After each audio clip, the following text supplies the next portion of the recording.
Et on va attaquer la deuxième demi-finale tout aussi relevée entre l'équipe Pamyu, Charlie, Makun, 3 grands maîtres encore dans cette équipe. Avec lui, Pamyu, c'est lui le meilleur boxeur japonais. J'ai tendance à dire que c'est Oji Lugal, ça n'est pas du tout le cas. Pamyu le dépasse en matière de BP et Maeda Tyson le dépasse à mon avis en matière de jeu pur. Il va être opposé à Molder qui va jouer Honda ici à votre gauche dans cette deuxième demi-finale. Alors pour en revenir à ce que j'ai dit lors de la dernière vidéo, comme quoi il faudrait bien bosser le versus Gouki, Gouken et Ryu. Je vous invite, je sais que la plupart d'entre vous font ça, mais je m'adresse bien sûr au top FR, ceux qui vont nous représenter lors de la World Game Cup, mais essayez de jouer au maximum face à Veryu qui est quand même l'un des meilleurs représentants de Gouki et de Gouken européens. Voilà, je sais que certains d'entre vous n'ont encore peut-être pas eu l'occasion ou pas tout simplement eu l'envie. Alors je sais pas, moi je ne suis pas dans vos têtes ou responsable des tensions qui vous animent. Mais bon, pour travailler des versus qui me semblent très importants à l'approche de cette World Game Cup, je pense que voilà, jouer relativement régulièrement contre Veryu semble quelque chose de très intéressant. Alors. Ne voyez pas des requêtes de messages qui croulent sur les invites. Je sais pas s'il est spécialement très disponible, mais bon voilà, c'est vrai que c'est probablement le meilleur joueur capable de vous faire travailler ces versus là en Europe, avec cet ultra qui ne passera pas dans la garde de la part de Molder. Le suicide BMK, ça passe ça, BMK tout ultra avec Honda. Non, ça ne passe pas hein. Pamyu qui a parfaitement géré le versus et a pris juste un hit show dans le match. Rien à dire hein, si ce n'est que Pamyu est absolument incroyable avec son boxeur. Allez, on revient aux commentaires après cette petite remarque. Alors après vous allez peut-être vous dire que je me mêle de ce qui me regarde pas, c'est juste comme ça un petit conseil que je donne. Je suis bien entendu pas un excellent joueur de Street Fighter 4 avec ses dash hoppers bien contrés par le ex Oichonage. J'ai peut-être pas de leçons à donner et c'est pas du tout ce que j'ai envie de faire. J'ai pas envie de donner des leçons.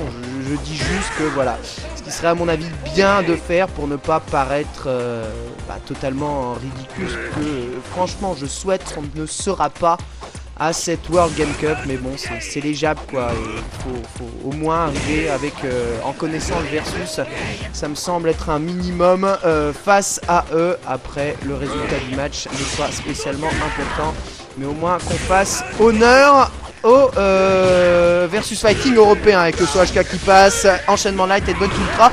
Pamyu qui préfère envoyer l'ultra là-dessus. Bon, c'est vrai que Honda n'est pas spécialement un joueur c'est même pas spécialement, n'est même pas du tout un joueur qui envoie ni spam des projectiles. Donc bon, garder l'ultra n'est pas extrêmement nécessaire dans ces cas-là, mieux vous l'utilisez. Ex-dash hopper anti-air. Bon, Molder n'a pas de solution hein, là-dessus. Il a réussi quand même à placer quelques Ochonage, quelques enchaînements avec ici ce piano input qui passe, dash avant, mais le SOHK malheureusement sort beaucoup trop tôt. Je ne sais même pas pourquoi il a fait ce SOHK.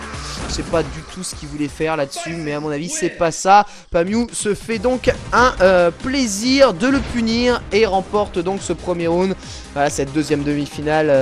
Si cette équipe passe, on va avoir une finale du bloc S digne d'une finale de tournoi quoi. Eita, Maeda Tyson, Tetsuko versus Pamyu, Charlie, Makun. Charlie qui est un des meilleurs Blanca, Makun énorme Sagat, Pamyu meilleur boxeur face à des monstres, tout simplement des monstres en face. Oh là là. Tetsuko qui a fait un big buy de fou d'ailleurs, il me semble, en free play à côté du Nagoya Street Battle. Et Eita, bon voilà, qui a un Buki dont les BP font tout simplement peur.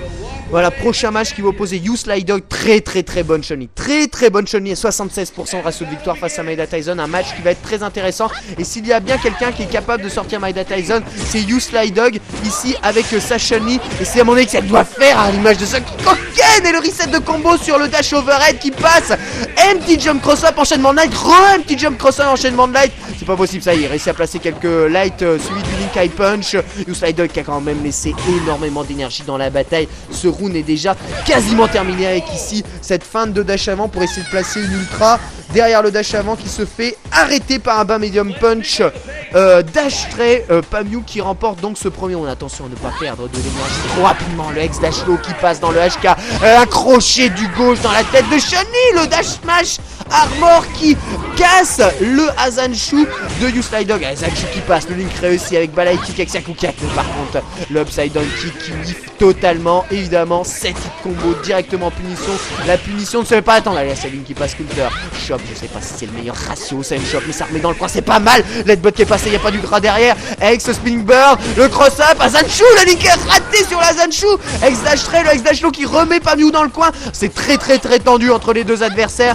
Et là, Uslydog qui va très probablement essayer de faire le plus attention possible en grattant Kikoken. Il reste 50 secondes, ça a été très tendu les 49 premières secondes de ce match. Faut peut-être essayer de faire reposer un peu la patte pour que ce soit un peu plus agréable. Il essaye vraiment de gratter là, Uslydog, c'est le but du jeu. Il ne va pas chercher Pamiou qui a quand même du mal à avancer face à la défense quasi parfaite pour le moment de Uslydog. Et c'est un Azanshu, Balai Kick avec Sakukak, ça gratte. Allez, on backdash, on recharge un peu ses barres de super. Attention, c'est HK qui passe et c'est terminé. C'est terminé ce Kikoken mauvaise distance. Et ouais, évidemment Pamiou qui a bien attendu le bon moment et en un éclair dash avant, hop, saut en avant HK et il trouve l'ouverture sur un Kikoken mal lancé. Et ben Uslydog qui malheureusement perd face à Pamiou de façon assez sec. Et il ne reste plus qu'un striker dans l'équipe de Uslydog. Ce sera un Abel. Alors on a déjà vu cet Abel mettre un très proche du grand maître, 76% de ratio de victoire. J'arrive pas à lire son nom. Mais dans le dernier Nagoya il était déjà présent. Je sais que je l'ai déjà commenté sur d'autres tournois. Voilà, ces deux kanji là, avec le premier kanji qui ressemble à un Han. Non, c'est la moitié, le demi, non il me semble. Je ne sais pas, enfin j'arrive pas exactement à me souvenir du nom de ce Abel, mais excellent Abel face donc à Pamiou. On a vu Maeda Tyson tomber face au Abel de Dynama. Est-ce que Pamiou va se faire avoir lui aussi? Allez, enchaînement de light headbutt, mais l'ouverture de la marque est quand même en faveur du joueur de Abel. Allez, par contre, charger sa barre de super, c'est dangereux, c'est s'exposer quand même au dash smash, même si elle a eu le temps d'armer sa saving.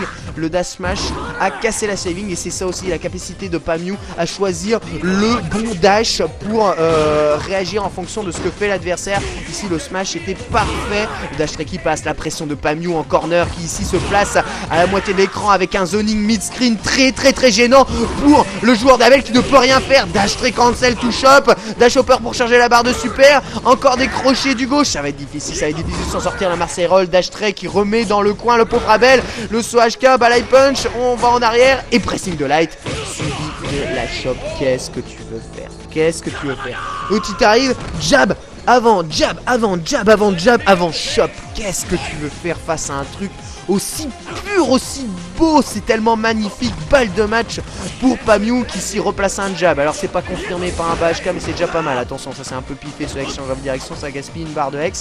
Ça passe dans la garde de Pamiou qui passe un dash low, qui a préféré le cancel. Il était pas très sûr de son dash low. Et voilà, encore enchaînement de like, c'est pas possible. Voilà, enfin Abel trouve l'ouverture avec ce Hex Tornado Slew. Un petit jump, Tornado Slew, on repasse en avant. Ah, par contre, le headbutt qui sort dans le bon sens et qui évite le cross-up. Bien joué le reversal. Voilà, enchaînement de light bas HK. Est-ce que c'est confirmé? Enchaînement de light, le dash hopper reset. Bas medium K, headbutt, stun, c'est terminé. So HK, light punch, dash hopper, enchaînement de light, dash hopper, enchaînement de light, 12 hit combo. 12 hit combo. Ah, il réussit à placer un bagro point ultra. Il réussit à placer un bagro point ultra. C'est incroyable, ça va dans tous les sens ce match. C'est tout simplement fou. Allez, l'ultra qui passe, boum. C'est peut-être l'occasion de revenir pour Abel. Qu'est-ce qu'il va faire à relever? Marseille Roll, c'est cassé par les jabs de boxeur. Quelle fin de match, quelle finale, même pas une finale, quelle demi-finale de bloc F, pardon. Tout simplement superbe. 12 hit combo made in. Incroyable, des dash hopper, il en a mis 2 ou 3, linké à chaque fois à la perfection. Soit HK, light punch, dash hopper X, balai punch, balai kick, dash hopper X, balai punch, balai kick. Oh là là là là, un festival, c'est tout simplement magnifique. Pamiou qui strike donc l'équipe adverse et qui qualifie son équipe pour une finale qui va être absolument incroyable, j'en suis certain.